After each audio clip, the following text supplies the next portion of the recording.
દુનિયામાં અનેક સંપ્રદાયો છે. જ્યારથી મનુષ્ય વિચારવાનું શરૂ કર્યું ત્યારથી લઈને અત્યાર સુધીમાં દુનિયામાં આપણે જોઈએ કે સમયે સમયે સંપ્રદાયોની ઉત્પત્તિ થતી આવી છે અને એમાંથી અમુક સંપ્રદાયો નાશ પણ પામી ગયા છે, નવા બીજા ઉત્પન્ન પણ થયા છે. અત્યારે દુનિયામાં આપણે જોઈએ કે અમુક સંપ્રદાયો મોટા છે, અમુક સંપ્રદાયો નાના છે. જેમ કે યહૂદી સંપ્રદાય, ઇસ્લામ સંપ્રદાય, ખ્રિસ્તી સંપ્રદાય, આ સંપ્રદાયો આ ઉપરાંત ભારતમાં જન્મેલા જૈન સંપ્રદાય, બૌદ્ધ સંપ્રદાય, શીખ સંપ્રદાય અને જાપાનમાં શિન્ટો સંપ્રદાય, આ બધા જ સંપ્રદાયો કોઈકની સંખ્યા લાખોમાં છે, કોઈકની સંખ્યા કરોડોમાં છે. એ સમયે સમયે આવા સંપ્રદાયો ઉત્પન્ન થતા આવ્યા છે અને સમય જતા એમાંના અમુક સંપ્રદાયો ધીમે ધીમે નાશ પણ પામ્યા છે.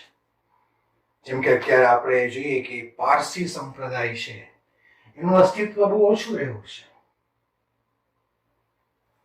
તમને કદાચ આશ્ચર્ય લાગશે કે જેને તમે ધર્મ તરીકે ઓળખો છો, તમે એવું માનો છો કે યહૂદી ધર્મ, ખ્રિસ્તી ધર્મ, ઇસ્લામ ધર્મ, જૈન ધર્મ, બૌદ્ધ ધર્મ, શીખ ધર્મ, શિન્ટો ધર્મ, પારસી ધર્મ, તમે જેને ધર્મ તરીકે માનો છો એને હું શા માટે સંપ્રદાય તરીકે ઓળખું છું? તમે દુનિયામાં કોઈ પણ માણસને પૂછો તો એ તમને એમ જ કહેશે કે આ બધા ધર્મો છે. તમે પણ એવું માનતા હશો કે આ બધા ધર્મ છે, પરંતુ યહૂદી, ઇસ્લામ કે ખ્રિસ્તી કે જૈન, બૌદ્ધ કે શીખ કે પારસી કે શિન્ટો, આમાંના એક પણ સંપ્રદાયો ધર્મ નથી. એ કેવળ સંપ્રદાય જ છે. અંગ્રેજીમાં અનુવાદ આપણે એવો કરીએ છીએ કે ધર્મ એટલે રિલિજન. એ અનુવાદ જ ખોટો છે.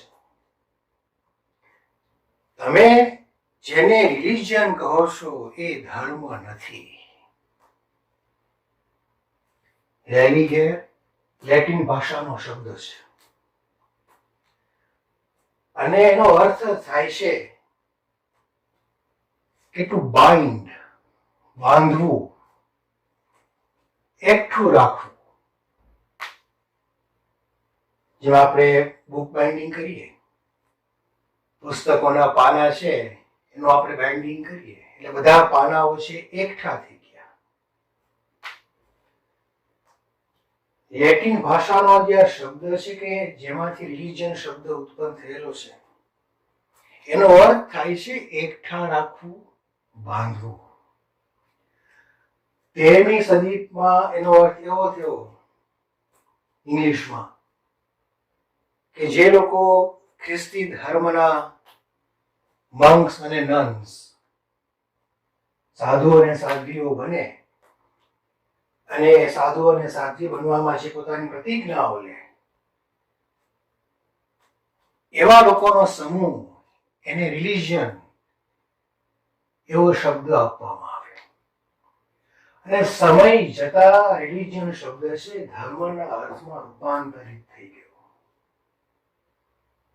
ઇસ્લામ ધર્મ એટલે Islam religion, Christian religion, Hindu religion, Sikh, Jain, બૌદ્ધ રિલિજન. પણ વાસ્તવમાં રિલિજન શબ્દનો અર્થ થાય છે એકઠા રાખવું, જોડવું, બાંધવું. સંપ્રદાય કોને કહેવાય? જ્યાં એક સરખી વિચારધારાવાળા, એક સરખા આચારમાં માનનારા લોકોનો સમૂહ એટલે સંપ્રદાય.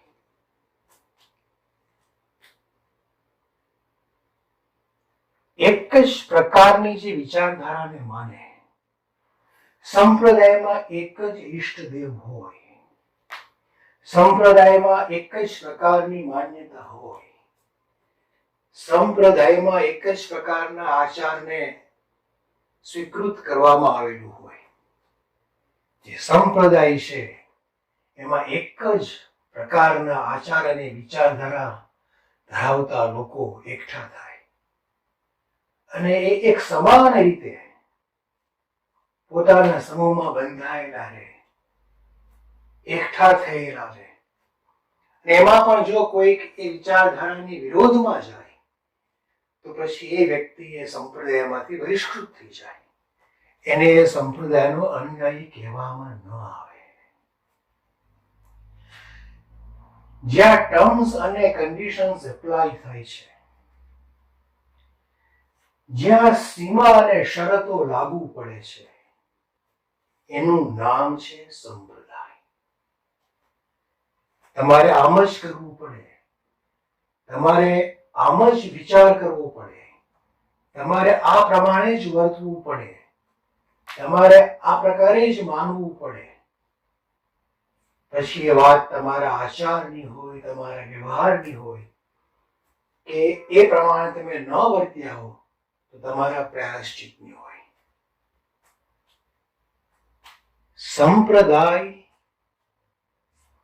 એક બંધિયાર અવસ્થા છે. સંપ્રદાય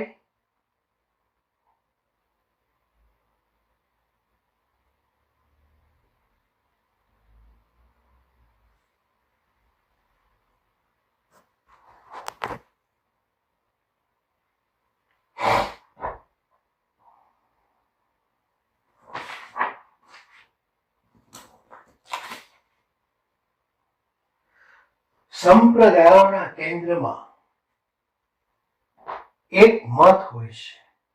સંપ્રદાયોના કેન્દ્રમાં ચોક્કસ મત હોય છે, ચોક્કસ વિચાર હોય છે, ચોક્કસ ઈષ્ટદેવ હોય છે, ચોક્કસ ઈષ્ટદેવનું સ્વરૂપ હોય છે, ચોક્કસ વિધિ અને વિધાન હોય છે. સંપ્રદાયોના કેન્દ્રમાં ચોક્કસ સિદ્ધાંતો હોય છે અને જે પ્રમાણે સંપ્રદાયનો સ્થાપક કે સંપ્રદાયની પરંપરા નક્કી કરે એ પ્રમાણે જ તમારે માનવું પડે. એનું નામ સંપ્રદાય છે. સંપ્રદાયોના કેન્દ્રમાં મનુષ્ય હોતો નથી. સંપ્રદાયોના કેન્દ્રમાં ભગવાન હોય છે. તો ધર્મ કોને કહેવાય? જો આ બધા જ સંપ્રદાયો હોય તો ધર્મ કોને કહેવાય? ઇસ્લામ, ખ્રિસ્તી, યહૂદી, જૈન, બૌદ્ધ, શીખ, પારસી કે શિંતો, આ બધા જ સંપ્રદાયો છે અને ધર્મ તો કેવળ એક જ છે અને એ છે સનાતન ધર્મ, જેને મુસલમાનો અને અંગ્રેજોએ હિન્દુ ધર્મ એવું નામ આપી દીધું. સિંધુ નદીની આ બાજુ જે લોકો રહેતા હતા, સિંધુ નદીની આ બાજુના પ્રદેશમાં જે લોકો રહેતા હતા, સિંધુ નદીની આ બાજુના જે વિસ્તારો હતા એને સિંધ તરીકે ઓળખવામાં આવ્યું. અને અવેસ્તા ભાષામાં સનો હકાર થાય છે એટલે હિન્દ બોલવામાં આવે. અને ત્યાં જે લોકો રહેતા હોય એ લોકોને હિન્દુ, એમાંથી પછી હિન્દુ શબ્દ બન્યો. હિન્દુ શબ્દ એ ભારતનો શબ્દ નથી. એના ઉચ્ચારમાં અપભ્રંશતા આવી છે અને એમાંથી હિન્દુ શબ્દ બન્યો છે. અને પછી મુસલમાનો અને અંગ્રેજોની ગુલામીને કારણે ભારતીયોએ આ હિન્દુ શબ્દ અંગીકાર કરી દીધો. અને એ લોકોની જે વિચારધારા છે, જે આચાર પરંપરા છે, અર્થાત ભારતમાં રહેલા માણસોની જે આચારધારા અને વિચારધારા છે, એને હિન્દુ ધર્મ એવું નામ આપવામાં આવ્યું. વાસ્તવમાં સનાતન ધર્મ જે ભારતમાં રહેતા હતા એ લોકો સનાતન ધર્મનું પાલન કરતા હતા. સનાતન સંપ્રદાય નથી, સનાતન ધર્મ છે. કારણ કે ધર્મ કોને કહેવાય? ધારયતિ ઇતિ ધર્મ. ધ્રી ધાતુ છે સંસ્કૃતમાં. જે ધારણ કરે એ, જે હોલ્ડ કરે, ટુ હોલ્ડ, જે ધારણ કરે છે એનું નામ ધર્મ છે. ધારણાત ધર્મમ ઇતિ આહુ. આવી વાત મહાભારતમાં પણ કરવામાં આવેલી છે, કર્ણ પર્વમાં.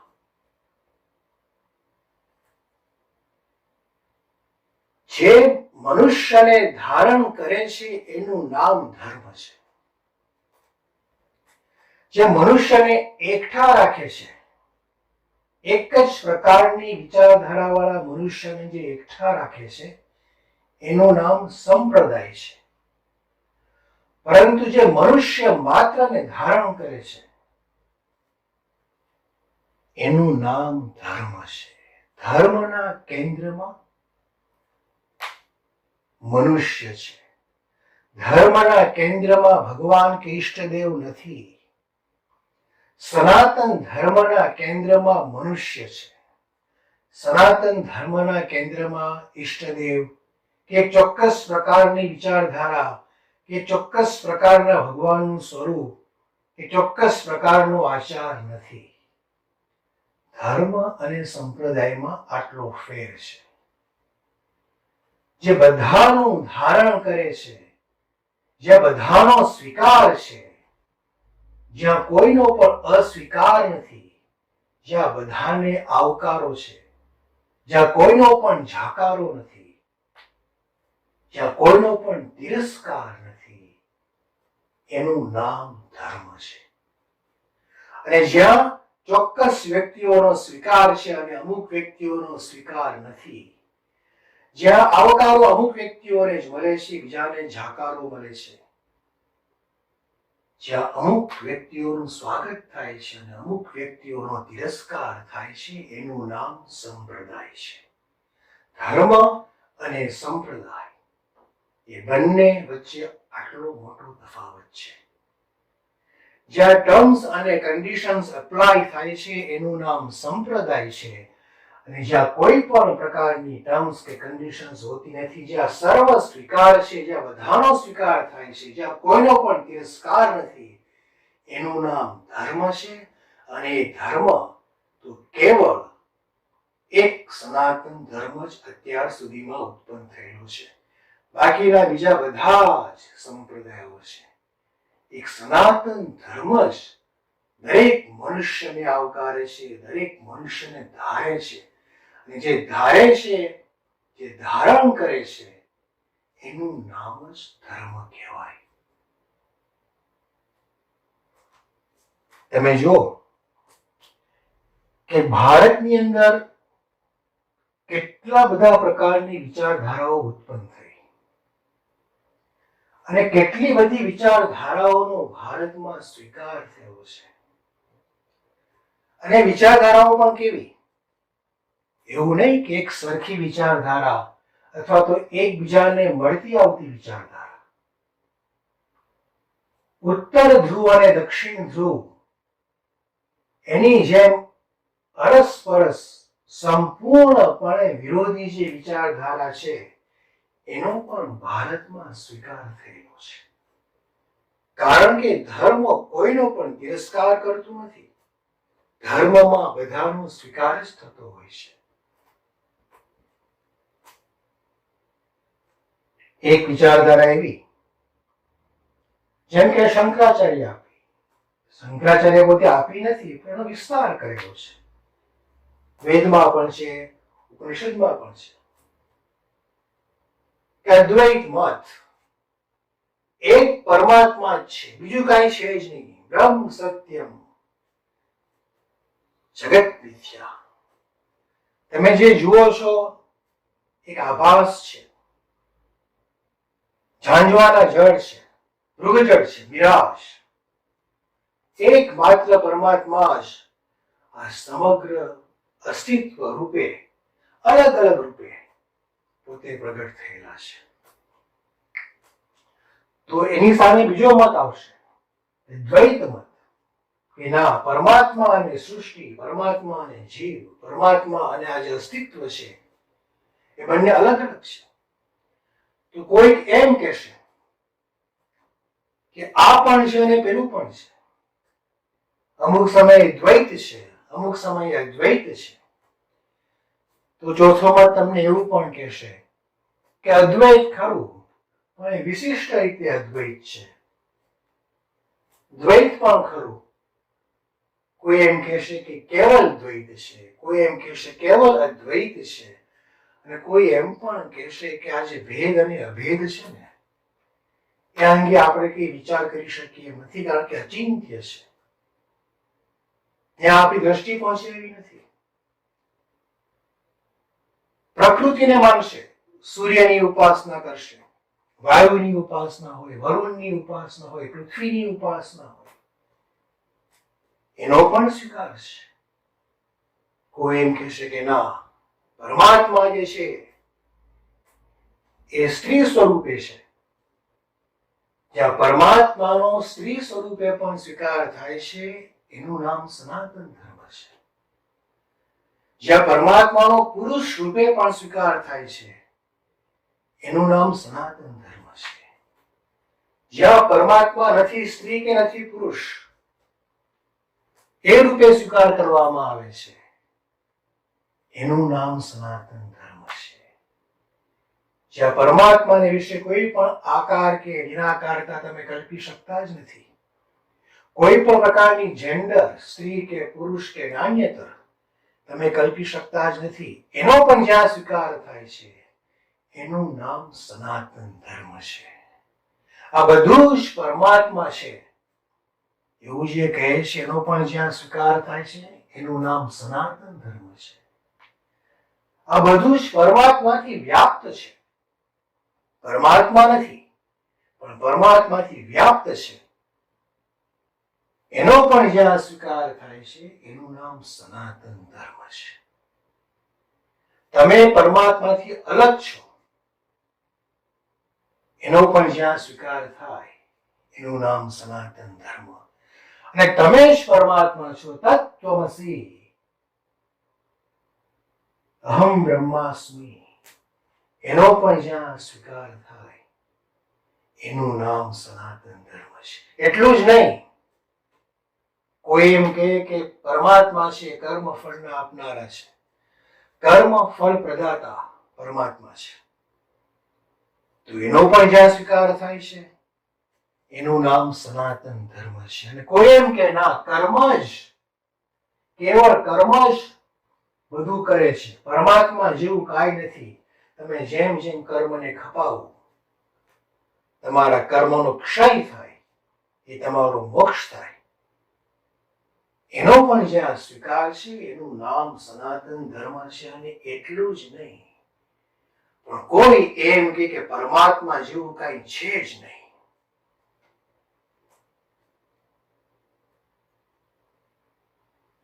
પાપ કે પુણ્ય જેવું પણ કઈ નથી, આત્મા કે પરમાત્મા જેવું પણ કઈ નથી, બધું અકસ્માતથી થાય છે. દેવું કરીને પણ ઘી પીવો, કારણ કે મરી ગયા પછી આપણે ક્યાં દેવું ચૂકવવા પાછું આવવાનું છે. ઋણમ કૃત્વા ઘૃતમ પિબેત, વેદો છે એ સંપૂર્ણપણે ખોટા છે એવું કહેનારા જે ચારવાક ઋષિ, એને પણ સનાતન ધર્મમાં સ્વીકારવામાં આવેલા છે, એને પણ ઋષિ સંજ્ઞા આપવામાં આવેલી છે. તમારા મત સાથે જે કોઈનો મત મળતો આવતો ન હોય તો સનાતન ધર્મને માનનારા લોકોએ ભારત ભૂમિમાં ક્યારેય પણ કોઈને જીવતા સળગાવ્યા નથી કે અમારા મતની વિરુદ્ધ માને છે, અમારા મતથી જુદા છે, માટે એને તલવારથી કાપી નાખો, જીવતા સળગાવી દો. કારણ કે ધર્મ એને જ કહેવાય કે જે સર્વનો સ્વીકાર કરે. એટલા માટે જ મેં આગળ કહ્યું કે સનાતન ધર્મના કેન્દ્રમાં મનુષ્ય છે. સનાતન ધર્મના કેન્દ્રમાં કોઈ ચોક્કસ પ્રકારના ઈષ્ટદેવ નથી. સનાતન ધર્મના કેન્દ્રમાં કોઈ ચોક્કસ પ્રકારની વિચારધારા પણ નથી. સનાતન ધર્મના કેન્દ્રમાં કોઈ ચોક્કસ પ્રકારનું શાસ્ત્ર પણ નથી. સનાતન ધર્મના કેન્દ્રમાં કોઈ ચોક્કસ પ્રકારનો આચાર પણ નથી. સનાતન ધર્મના કેન્દ્રમાં કેવળ અને કેવળ મનુષ્ય છે. એકમાત્ર ધર્મ જ મનુષ્યને કેન્દ્રમાં રાખી શકે. મનુષ્ય સિવાય જે પણ વસ્તુઓ કેન્દ્રમાં જ્યાં જ્યાં હોય છે એ સંપ્રદાય છે, એ ધર્મ નથી. જે દરેક મનુષ્યની ઉર્મિઓને સંવારે છે, જ્યાં દરેક મનુષ્યની જે ઉર્મિઓ છે એને વિશાળતા આપવામાં આવે છે, જ્યાં દરેક મનુષ્યનો આદર છે,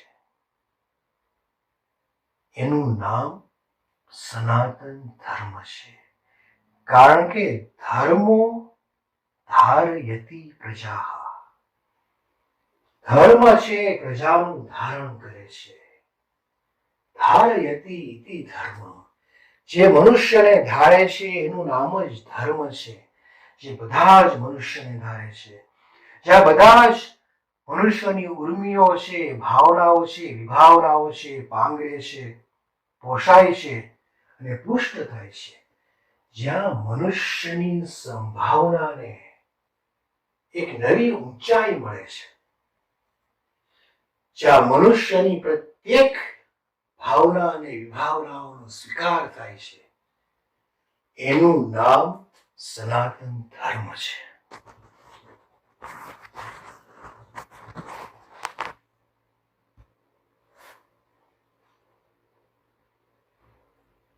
આપણે સમજીએ છીએ કે કોઈ પણ બે મનુષ્યો સરખા હોતા નથી. મુંડે મુંડે મતિર ભિન્ના.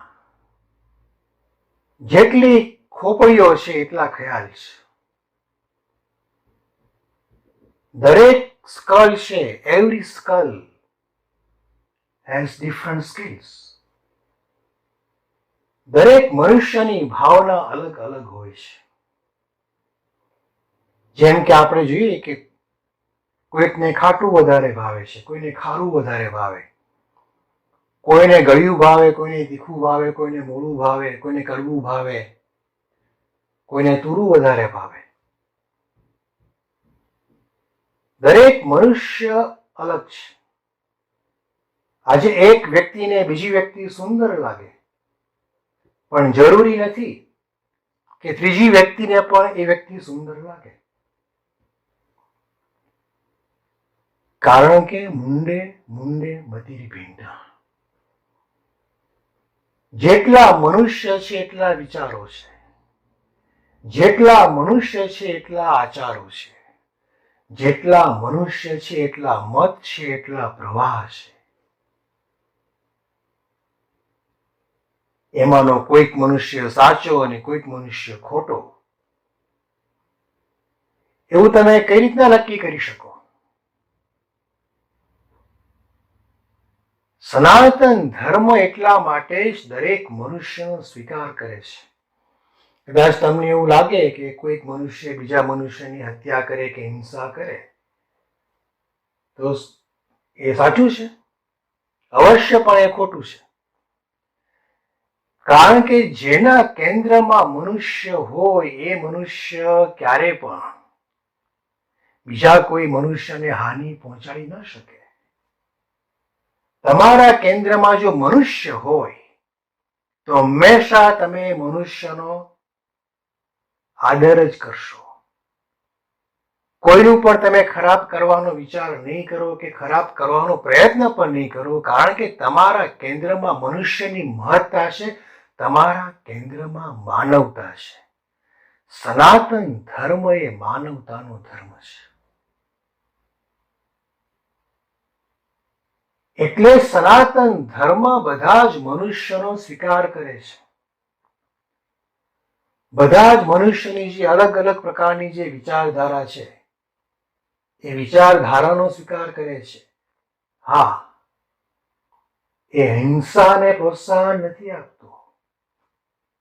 એ પરાણે બીજાને પોતાના મતમાં વળવાની વાત નથી કરતો. કારણ કે મનુષ્યની મહત્તા સનાતન ધર્મમાં છે. તમે જે માનો છો તમને મુબારક. તમે સાચા છો કે ખોટા છો એ નક્કી કોઈ કરી શકતું નથી. હા, પણ જો તમારું આચરણ બીજા મનુષ્ય માટે હાનિકારક હોય તો સનાતન ધર્મ એની છૂટ એટલા માટે નહીં આપે કારણ કે સનાતન ધર્મના કેન્દ્રમાં મનુષ્યના અસ્તિત્વની કિંમત છે. એટલે તમે બીજા મનુષ્યની હિંસા કે હત્યા ન કરી શકો. અને એમ તમે જો કરો તો તમે સનાતન ધર્મમાં આવતા નથી. દરેક વ્યક્તિએ અલગ અલગ વિચારધારા હોય છે અને બધી જ વિચારધારાઓનો જ્યાં સ્વીકાર કરવામાં આવે છે, જ્યાં એનો આદર આપવામાં આવે છે, જ્યાં કોઈનો તિરસ્કાર કરવામાં નથી આવતો, એનું નામ ધર્મ છે. અને એ ધર્મ તો કેવળ સનાતન ધર્મ જ છે. બાકી એ સિવાય જે બીજા બધા જ સંપ્રદાયો છે અને સનાતન ધર્મની જે ભારતની ભૂમિ એમાં પણ જે ઉત્પન્ન થયેલા સંપ્રદાયો છે કે જ્યાં બીજા સંપ્રદાયોની અવગણના કરવામાં આવે છે અથવા તો જ્યાં કેવળ પોતાના સંપ્રદાયની જ મહત્તા કહેવામાં આવે છે, એ બધા જ કેવળ એક ચોક્કસ આચારને વિચારધારાને કેન્દ્રમાં રાખીને ઉત્પન્ન થયેલા સંપ્રદાયો છે. તમે જુઓ કે ઇસ્લામ સંપ્રદાય છે અને ઇસ્લામ સંપ્રદાયની પોતપોતાની માન્યતા છે. અને એ માન્યતા છે એ લોકો જે મુસલમાનો છે માન્યતા પ્રમાણે વર્તે છે અને માન્યતાને માને છે. એ બરોબર છે, એમના માટે એ યોગ્ય છે કારણ કે એમને એ પ્રમાણે કરવું છે, એમને એ પ્રમાણે ગમે છે. ઇસ્લામમાં તમારે અલ્લાહને માનવા જ પડે. અલ્લાહની કોઈ પણ પ્રકારની મૂર્તિ હોઈ ના શકે. તમે અલ્લાહનું ચિત્ર પણ દોરી શકો નહીં. ઇસ્લામના જે અંતિમ પૈગંબર, અમુક લોકો એવું કહે છે કે અંતિમ પૈગંબર નથી પણ એક પૈગંબર, એ જે હોય તે એ પોતપોતાની માન્યતા છે. તો મોહમ્મદ પૈગંબરની મૂર્તિ પણ તમે કરી શકો નહીં, તમે એનું ચિત્ર પણ દોરી શકો નહીં. તમારે કુરાનને માનવું જ પડે. અને કુરાનમાં જે પ્રકારે દરરોજ 3 નમાઝ પઢવાની વાત જે કરી છે, 5 નમાઝની વાત તો કુરાનમાં કરી નથી, 5 વાર નમાઝ કરવાની, પણ જે 3 વાર નમાઝ કરવાની વાત કુરાનમાં કરેલી છે એ તમારે નમાઝ પઢવી જ, એ પ્રમાણે તમારે 3 વાર નમાઝ પઢવી પડે.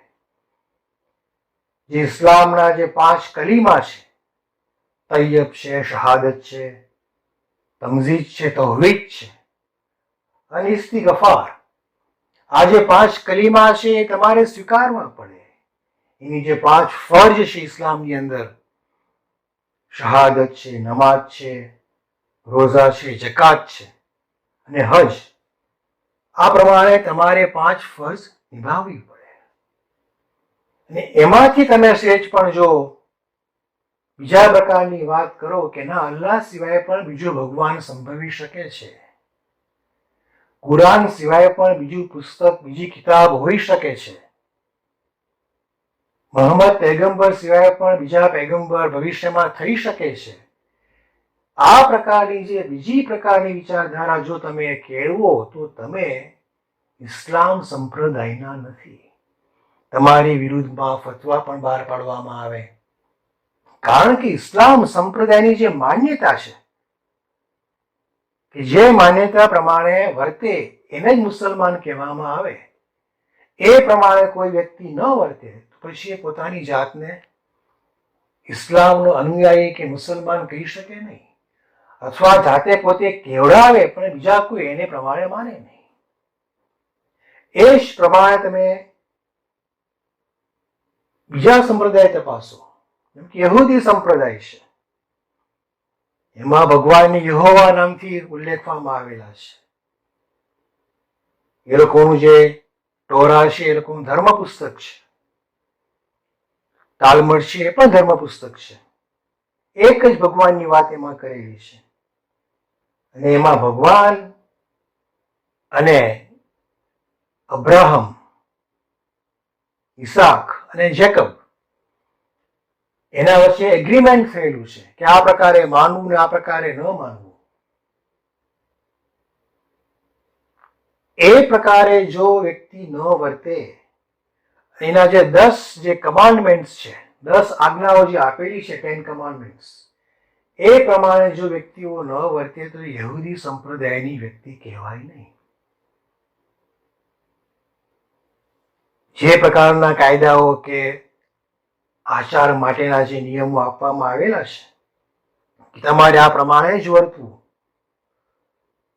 એ પ્રકારે તમે જો ન વર્તો તો તમે યહૂદી સંપ્રદાયના અનુયાયી કહેવાઓ નહીં. એ જ પ્રમાણે ખ્રિસ્તી સંપ્રદાયની અંદર પણ જે રીતે ક્રિશ્ચિયન સંપ્રદાયના લોકો ફાધર, સન અને હોલી સ્પિરિટ એટલે ભગવાન, ઈસુ ખ્રિસ્ત અને હોલી સ્પિરિટ, આ જે ટ્રિનિટી છે, આ જે ત્રિમૂર્તિ છે, બાઇબલમાં જેની વાત કરેલી છે, એ પ્રમાણે જો પોતે માન્યતા ન ધરાવે તો એ ખ્રિસ્તી સંપ્રદાયનો અનુયાયી કહેવાય નહીં. એમાં પણ 10 કમાન્ડમેન્ટ્સની વાત કરેલી છે. ઈસુ છે ભગવાનના પુત્ર છે એની વાત કરેલી છે. એ પ્રકારે તમે જો ન વર્તો તો તમે ખ્રિસ્તી કહેવાઓ નહીં. ચોક્કસ વિચારધારા, ભગવાનનું ચોક્કસ સ્વરૂપ, ચોક્કસ આચારધારા, એની બહાર તમારું જો મંતવ્ય પડે, એની બહાર તમારો પગ પડે તો તમે જે તે સંપ્રદાયના અનુયાયી ગણાવ નહીં. કારણ કે સંપ્રદાયમાં હંમેશા શરતો હોય છે, સંપ્રદાયમાં હંમેશા સીમા હોય છે, એક ચોક્કસ માળખું હોય છે, અને એ માળખામાં જ તમારે રહેવું પડે.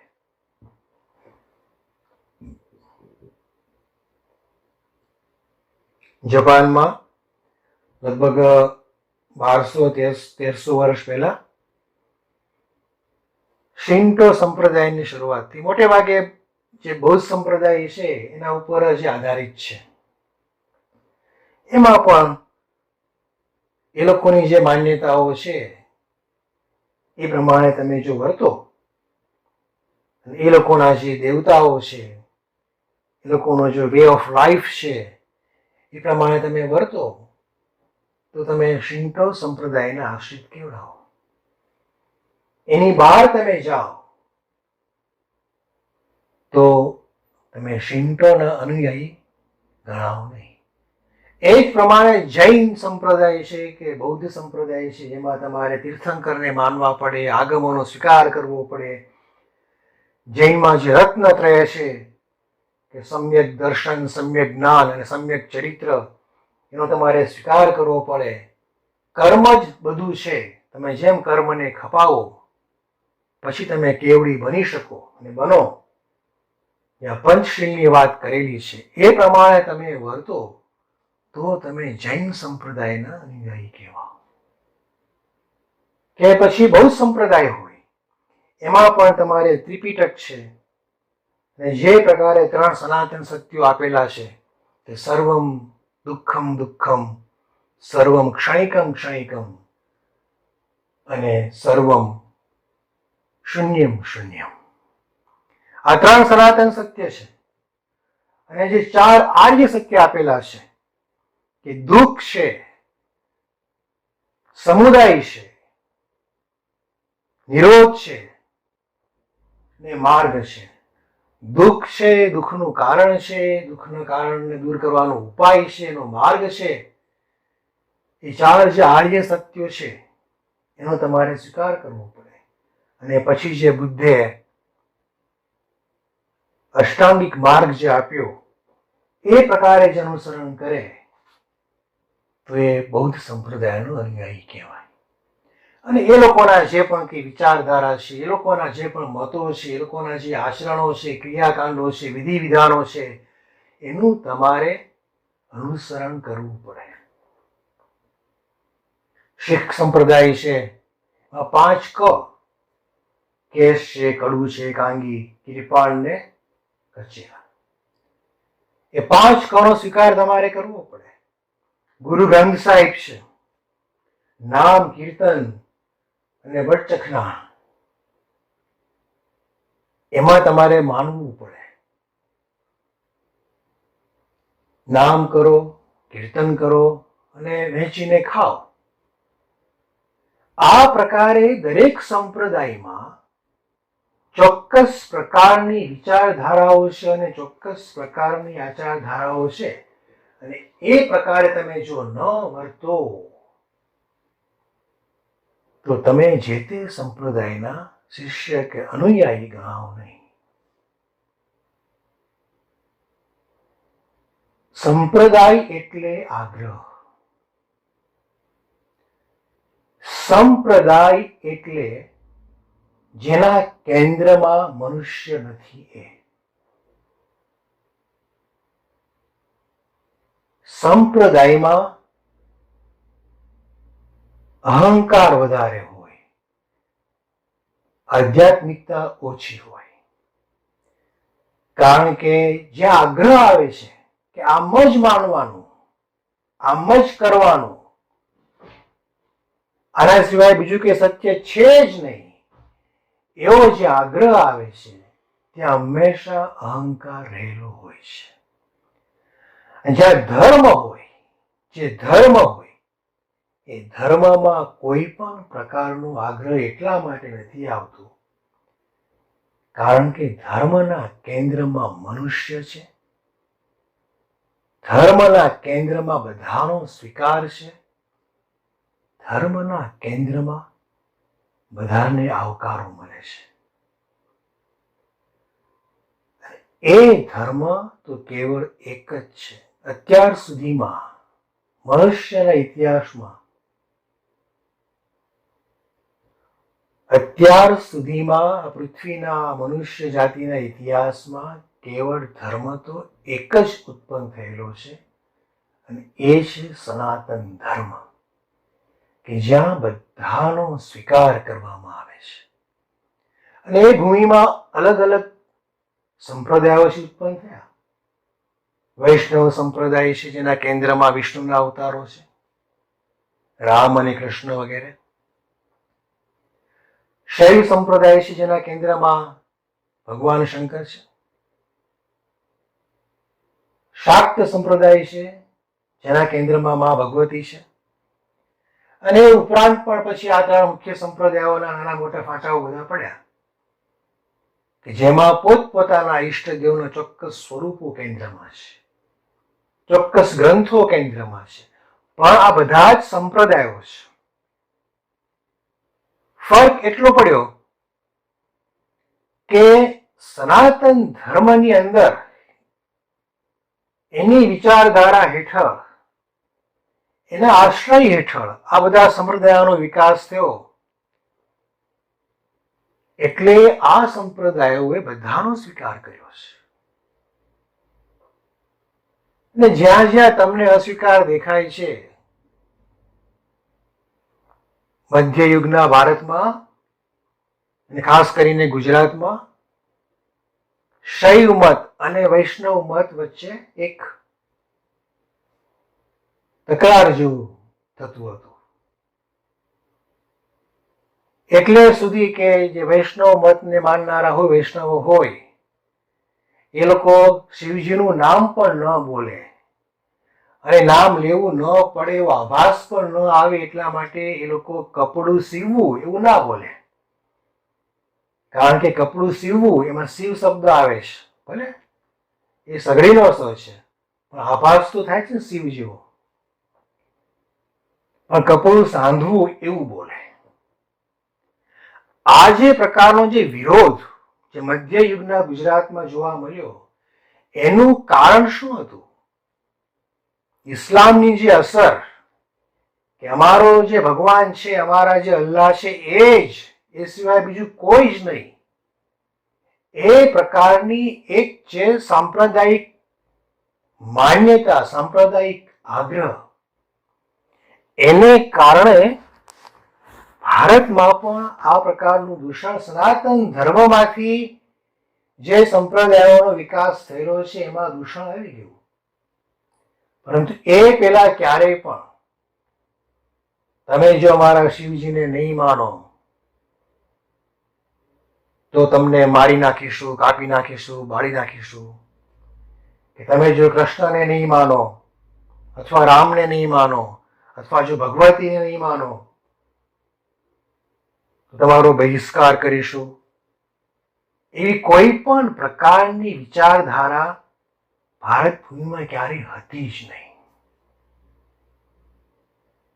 જે સનાતન ધર્મી છે એ ભલે પોતાનો જે ઈષ્ટદેવ છે એને એ સ્વરૂપે માને, કારણ કે મનુષ્યનો અધિકાર છે.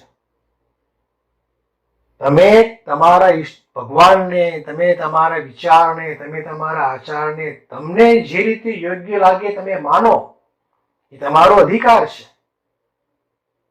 પણ જ્યાં તમારો આગ્રહ આવે કે નહીં, બીજાએ પણ આમ જ માનવું પડે, તો તમે સંકુચિત થઈ ગયા. તમારા કેન્દ્રમાંથી મનુષ્ય નીકળી ગયો. અને જેના કેન્દ્રમાંથી મનુષ્ય નીકળી જાય છે એ સનાતન ધર્મી નથી. કારણ કે સનાતન ધર્મના કેન્દ્રમાં મનુષ્ય છે. જે સૂર્ય છે, જે આ જીવનને પોષે છે ને માને છે, એનું નામ સનાતન ધર્મ છે. શ્વાસ જે આપે છે, વાયુને જે પૂજે છે, એનું નામ સનાતન ધર્મ છે.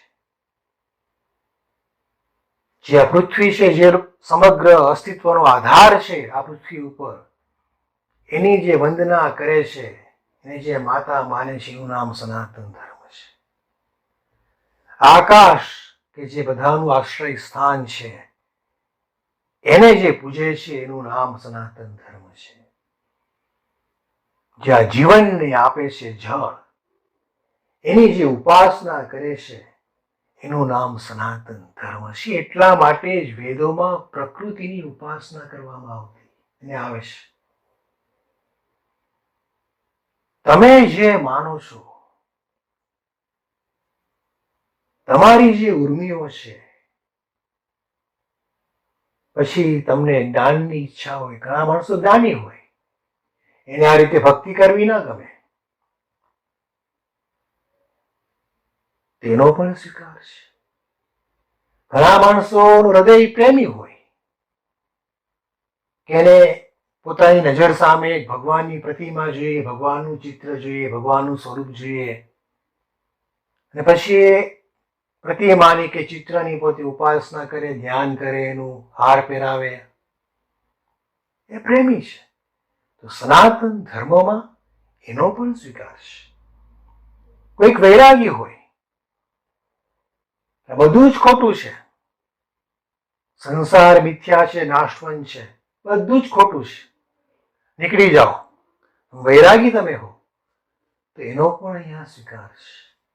કોઈ એમ કહે કે વેદ જ સર્વનો આધાર છે, તેનો પણ અહીંયા સ્વીકાર છે. અને કોઈ એમ કહે કે નહીં, આ બધું જ તમે જે માનો છો ને, કે ભગવાન ને ભગવતી ને વેદ ને આત્મા ને પરમાત્મા ને, એ બધો બકવાસ છે, જેને જનરલી સમાજમાં નાસ્તિક તરીકે ઓળખવામાં આવે છે. તો તમે નાસ્તિક હો, તો એનો પણ અહીંયા સ્વીકાર છે.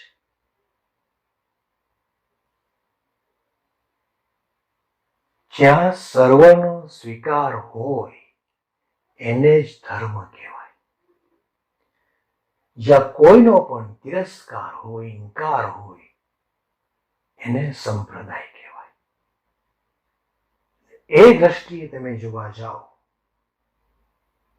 તો કેવળ સનાતન ધર્મ જે ભારત ભૂમિમાં ઉત્પન્ન થયો છે એ જ એક ધર્મ છે. બાકીના બધા જ એ સંપ્રદાય છે. કારણ કે એની સીમા છે, કારણ કે ત્યાં શરતો લાગુ પડે છે, કારણ કે ત્યાં એક ચોક્કસ સંગઠન છે, ચોક્કસ પ્રકારના માણસોને જે એકઠા રાખે છે. ત્યાં દરેકના અધિકારનો સ્વીકાર થતો નથી. તમારે જે માનવું એ માનો, એ તમારો અધિકાર છે. ધર્મમાં તમારો સ્વીકાર થશે, પણ સંપ્રદાયમાં તમારો સ્વીકાર નહીં થાય. તમારે જે માનવું એ માનો, સાંપ્રદાયિક વિચારધારામાં તમે ફિટ નહીં બેસો.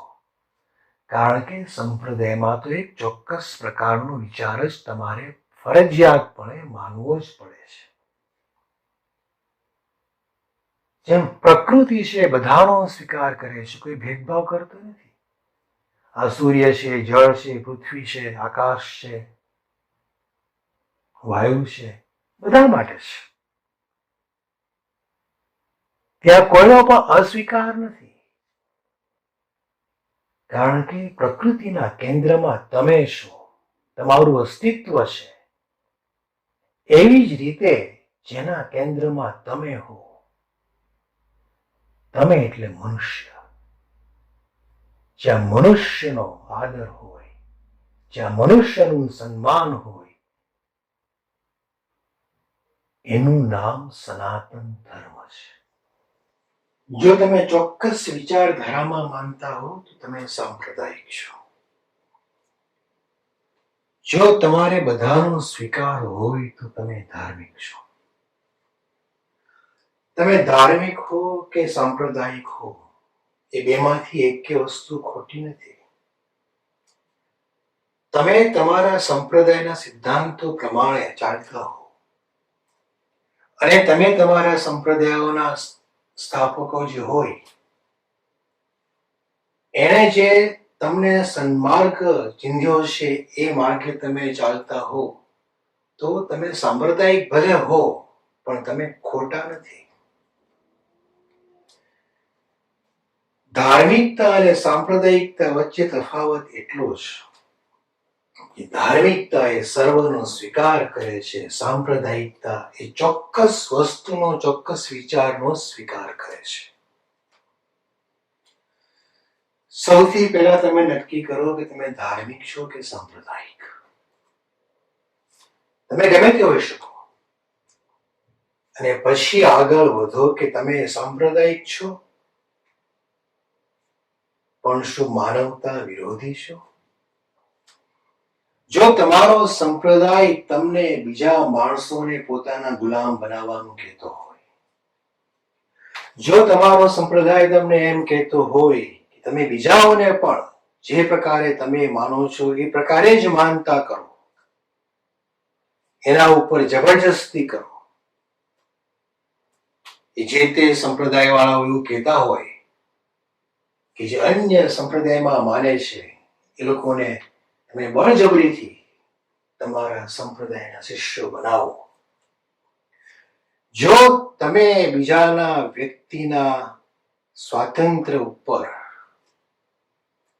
જો તમે બીજા મનુષ્યની જે સ્વતંત્રતા છે એના ઉપર તરાપ મારતા હો, એની માન્યતા ઉપર, એના વિચાર ઉપર તમે જો તરાપ મારતા હો, સ્વતંત્રપણે વિચારવાનો જે દરેક મનુષ્યનો અધિકાર છે એના ઉપર તમે તરાપ માનતા હો તો તમારો જે સંપ્રદાય છે એ માનવતા વિરોધી સંપ્રદાય છે. એક મનુષ્ય જ્યારે બીજા મનુષ્યને પોતાના ગુલામ બનાવવાની વાત કરે છે, એક મનુષ્ય જ્યારે બીજા મનુષ્યને પોતાના પગ નીચે દબાવવાની વાત કરે છે, એક મનુષ્ય જ્યારે બીજા મનુષ્યને એની વિચારધારાને ખોટી ઠેરાવીને પોતાની વિચારધારામાં પરાણે જબરજસ્તીથી પરોવવાનો પ્રયત્ન કરે છે, ત્યારે તમે સામેના મનુષ્યના જે મૂળભૂત અધિકારો છે, એનો જે માનવ અધિકાર છે, એનું તમે હનન કરો છો. અને જ્યારે તમે માનવ અધિકારનું હનન કરો ત્યારે તમે પણ તમારો માનવ અધિકાર ગુમાવી બેસો છો.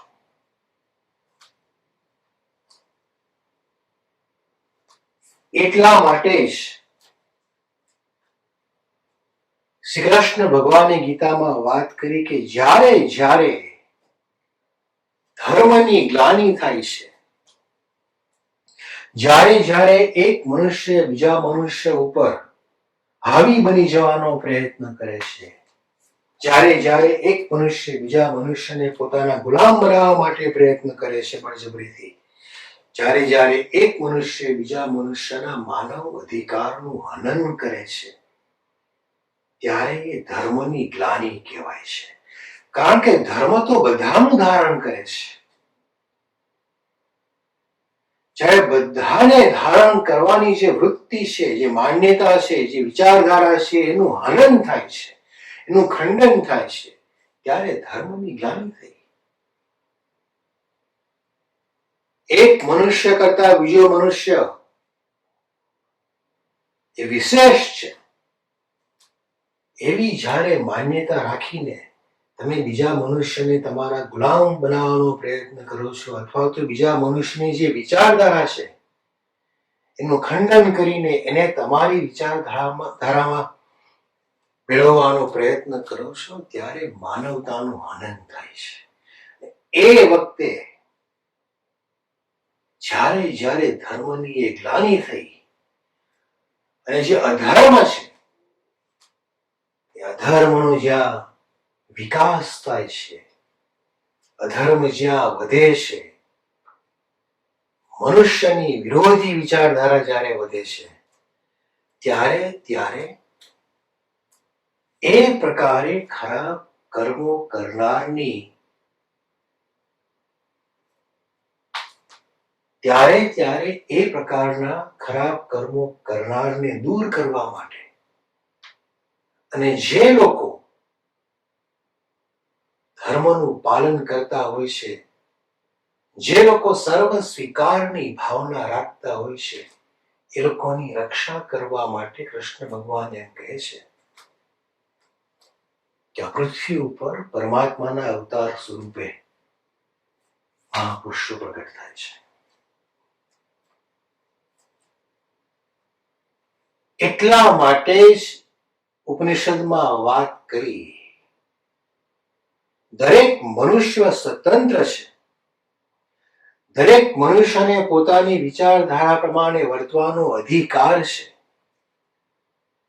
એટલો ખ્યાલ રાખીને કે તમે બીજા મનુષ્યની વિચારધારા, તમે બીજા મનુષ્યનું હનન ના કરો, એના ઉપર બળજબરી ના કરો, તમે એને એના તમારા ગુલામ ન બનાવો.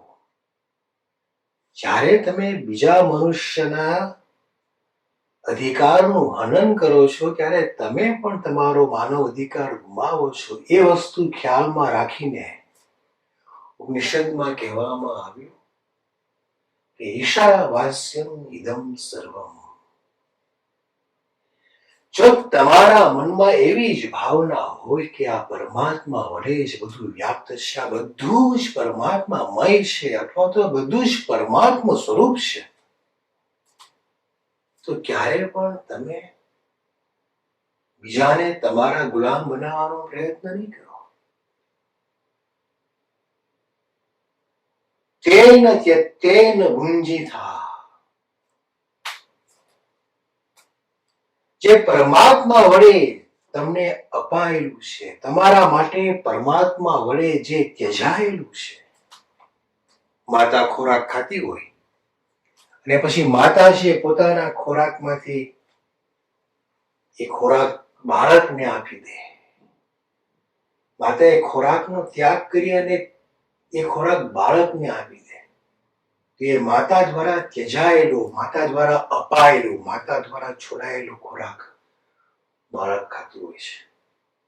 એ જ પ્રમાણે તેન ત્યક્તેન ભુંજીથા. જે પરમાત્માએ તમારા માટે ત્યજેલું છે, જે પરમાત્માએ તમને જે આપેલું છે તમારા માટે, એનો જ તમારે ભોગવટો કરવો જોઈએ. મા ગૃધઃ કસ્ય સ્વિત ધનમ. રચના જુઓ શબ્દોની.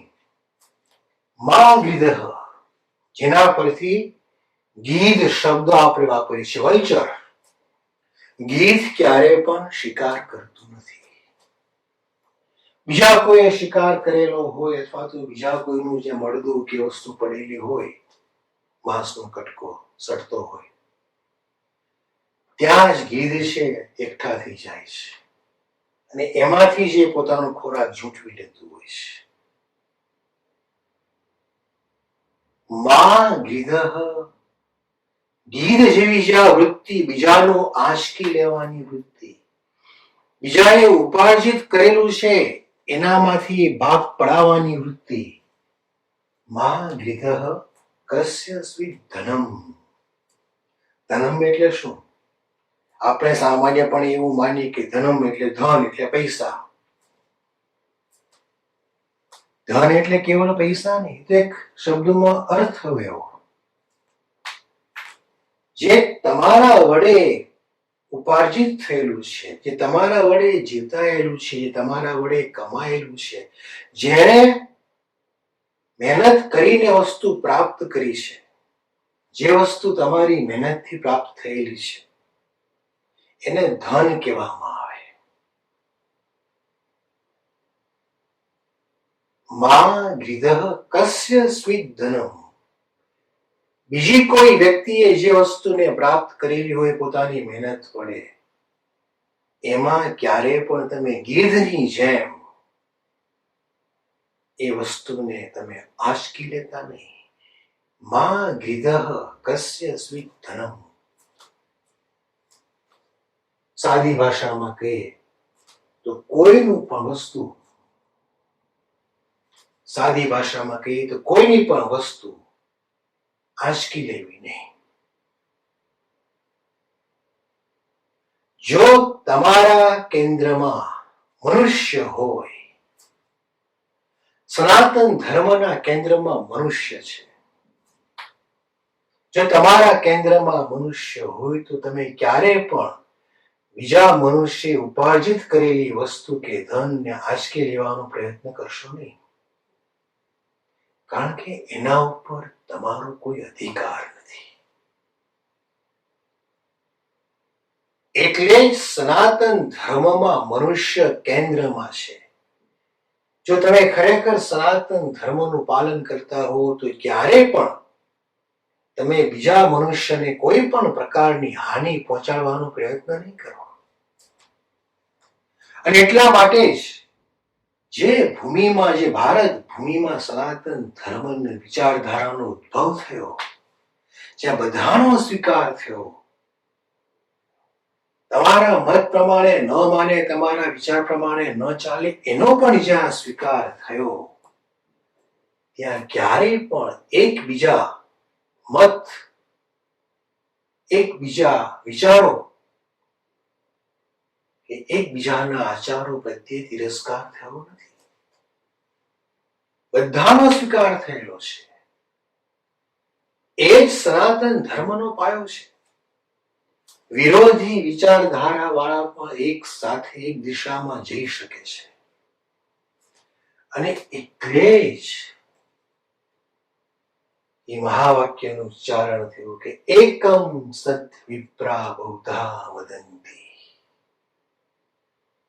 એક જે પરમ સત્ય છે એને વિદ્વાનો અનેક રીતે વર્ણવે છે, પણ છે તો એક પરમ સત્ય છે. એટલે જો તમારો સંપ્રદાય સનાતન ધર્મના આધારે ચાલતો હોય, તમારા સંપ્રદાયના ઈષ્ટદેવનું સ્વરૂપ, તમારા સંપ્રદાયની વિચારધારા, આચારધારા અલગ હોઈ શકે બીજા સંપ્રદાયો કરતા, એમાં કોઈ મનાઈ નથી કોઈની.